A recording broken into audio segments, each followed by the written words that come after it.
In London, two former News International executives have been quizzed for a second time over the News of the World phone hacking scandal. One of them, Tom Crone, said he's certain he told News International boss James Murdoch about an email which showed that hacking wasn't limited to one rogue reporter. And separately, the judicial inquiry into the scandal also began preliminary hearings today. For the latest, we're joined now from our London studio by Europe correspondent Emma Alberici. Emma, a lot of today's evidence, I understand, turned on a document that's become known as the For Neville email. What was in that email? Well, Ali, you might say this is the smoking gun of the whole hacking scandal here in the UK. This is an email that was written to Neville. We're not sure exactly as yet who the Neville is, but it's quite... You might guess that it might be the chief reporter at the News of the World, whose name is Neville Thirlbeck, who has since been arrested by police here in London. Now, this email formed a very significant part of the case brought against the News of the World by the head of the Professional Footballers Association, Gordon Taylor.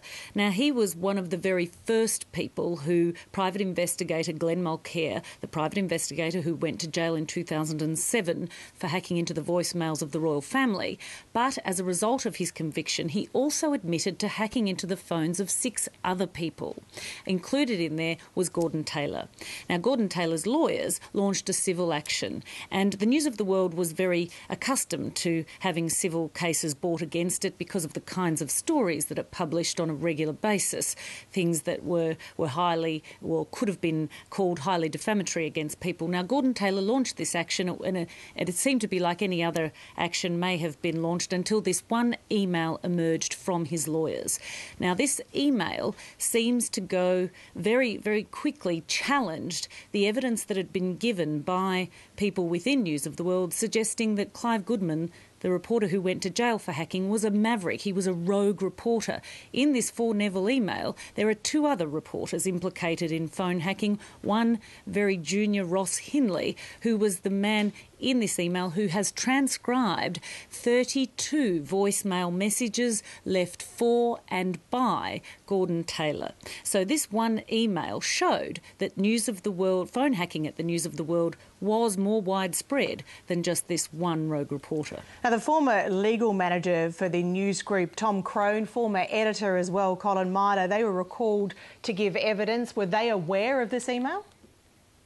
Yes, they were, because, of course, being legal counsel and the editor, when the lawyers for Gordon Taylor went to the News of the World to say, hold on a minute, you might want to consider settling this case, look at this document we have, it completely challenges your public statements that phone hacking was not widespread at the News of the World. So this was, as I say, a smoking gun, and they saw it as that. Both men today, in their evidence to the parliamentary inquiry, have said there was no ambiguity whatsoever about how significant this email was. The reason they were recalled is that James Murdoch, the head of News International, which is in charge of the UK newspapers, which the News of the World fell under, he implicated Tom Crone and Crone and Mata by saying that in a meeting they had with him to discuss the settlement of the Gordon Taylor case, he was never shown this email, never told about its existence.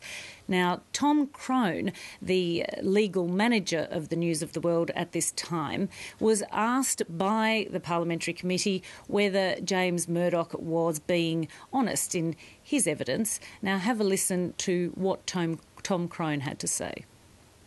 That was the first piece of evidence that we had seen that it went beyond Clive Goodman. Right. Given it was so significant then, clearly it must have featured pretty large in your conversation with James Murdoch. Listen, it was the reason that we had to settle the case, and in order to settle the case we had to explain the case to Mr Murdoch and get his authority to settle. So certainly it would certainly have been discussed. Tom Crone there, the former legal manager for News. Well, Emma Alberici, there were also questions raised about payments made by News International to the royal correspondent Clive Goodman after he'd pleaded guilty. pleaded guilty, but after he was convicted and served a jail sentence. So here is the man who was labelled the rogue reporter, the only one involved in phone hacking at the News of the World, and now some four years later we can see how dishonest that claim was. Now, here is a man who's been convicted of a very serious crime. The News of the World paid him close to £250,000, close to $500,000 Australian dollars. Now, this was £90,000 represented a year's salary, and then he got paid $140,000 in compensation plus $13,000 in costs.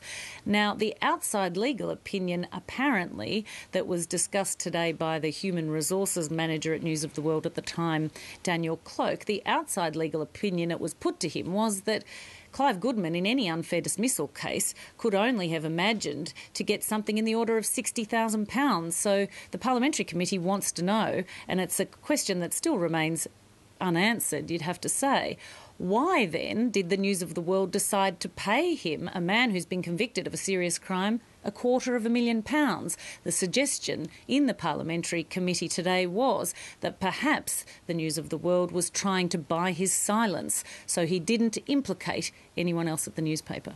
Sounds like there's plenty more to come out of that one. Emma Alberici, many thanks. Sure.